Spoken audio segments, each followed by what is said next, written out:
बचपन में छोटे थे, 5-6 वर्ष के, ध्यान से सुनिए, तो अपने नाना के घर रहते थे। नाना का नाम था वामदेव जी, उन्हीं ने इनका नाम रखा था नामदेव जी, संत नामदेव। एक बार की बात है, नाना जी अपने ठाकुर जी की सेवा करते थे। वो सेवा प्रतिदिन करते, भोग लगाते, आरती करते, तो वो ठाकुर जी की सेवा को देखते नामदेव जी, और छोटे बच्चे जिस चीज को देखते हैं जल्दी सीखते।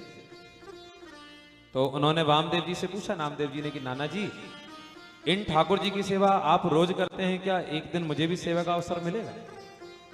तो वामदेव जी ने कहा, बिल्कुल मिलेगा। 2-4 साल और बीते, 7-8 साल के नामदेव जी हो गए।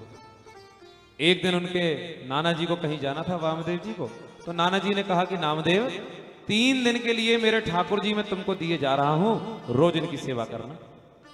नाना जी आप बताइए सेवा कैसे करना है? तो वामदेव जी ने कहा, रोज सुबह उठना, स्नान ध्यान करना, फिर ठाकुर जी को स्नान ध्यान कराना, श्रृंगार करना, और फिर भोग लगाना। लेकिन ध्यान रखना, बिना भोग लगाए भगवान को पाना नहीं है। क्या बोला? बिना भोग लगाए कुछ पाना मत। बच्चे को कोई बात अगर समझा दो, माँ अगर उसको सावधान करके कोई चीज पकड़ाए एक हाथ में, तो दोनों हाथ से पकड़ा रहता है। कोई कांच की चीज दे दे कि बेटा ध्यान रखना, टूटना नहीं चाहिए, सावधान रहना, तो ऐसे ही उनसे कहा, सावधान रहना, बिना उनको खिलाए पिलाए कुछ खाना मत। बोले हाँ।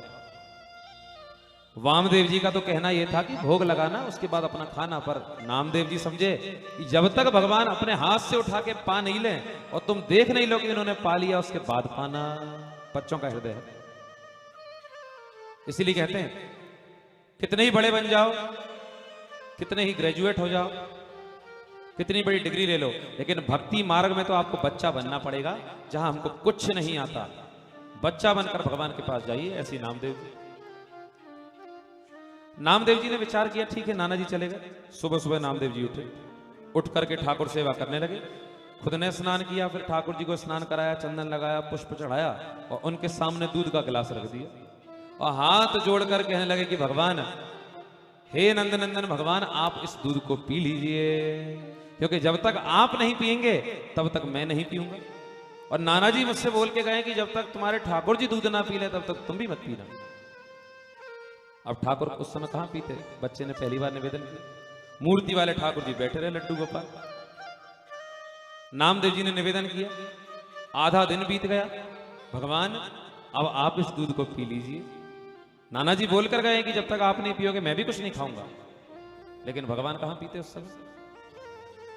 नामदेव जी को पूरा दिन बीत गया, पूरा दिन वो सोए नहीं, कुछ खाया पिए नहीं, पूरी रात निवेदन करते रहे। अच्छा लगता है कि मैंने इसमें कुछ शक्कर कम डाली है, तो अगले दिन सुबह उठ के फिर सेवा करी, नया दूध उबाला, उबालने के बाद उसमें उन्होंने मिश्री डाली, केसर डाला, सुगंधित चीजें डाली, गुलाब जल डाला, उबाला, और फिर भोग लगाया कि भगवान अब पी लीजिए, आज तो दूसरा दिन है। लेकिन भगवान ने उस दिन भी नहीं पी।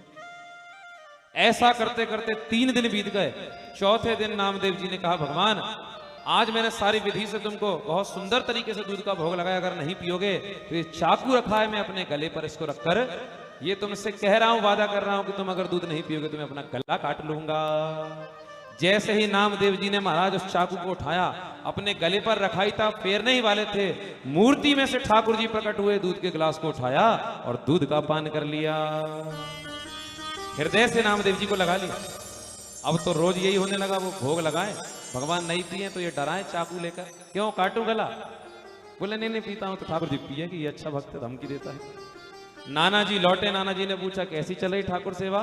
तो नामदेव जी प्रसन्न होकर कहने लगे, नाना जी सेवा तो बहुत ही अच्छी चल रही है, और रोज मेरे हाथ से दूध पाते हैं।